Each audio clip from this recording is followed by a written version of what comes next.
Digital ফাইন্যান্সের কল্যাণে আজ আমরা মোবাইল ফোন দিয়ে সব লেনদেন করতে পারি। রিচার্জ, বিল পেমেন্ট, টাকা পাঠানো, এমনকি অনলাইনে কেনাকাটা পর্যন্ত সবকিছুই।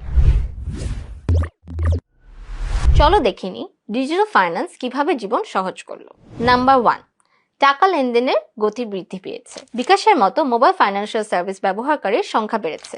বর্তমানে 10 কোটিরও বেশি মানুষ ডিজিটাল লেনদেন করে। টাকা লেনদেন সহজ হওয়ায় প্রতি মাসে ডিজিটাল উপায়ে 1000 কোটি টাকা লেনদেন হচ্ছে দেশে। ডিজিটাল লেনদেনের চাহিদা বেশি হওয়ায় ট্র্যাডিশনাল ব্যাংকগুলো তাদের সার্ভিসগুলো ডিজিটাল করে নিয়েছে।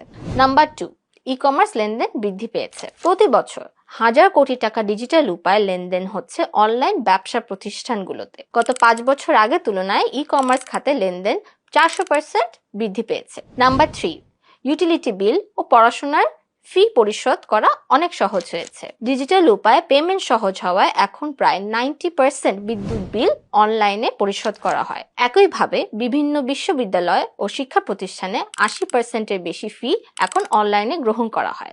নাম্বার 4, ছোট বড় ব্যবসায়ী এবং ফ্রিল্যান্সারদের জন্য টাকা ট্রানজ্যাকশন সহজ হয়েছে। যারা এসএমই উদ্যোক্তা আছেন তারা অনলাইন ব্যবসা এবং ফিজিক্যাল ব্যবসার গতি বৃদ্ধি করতে পেরেছেন শুধুমাত্র ডিজিটাল ফাইন্যান্সের কারণে।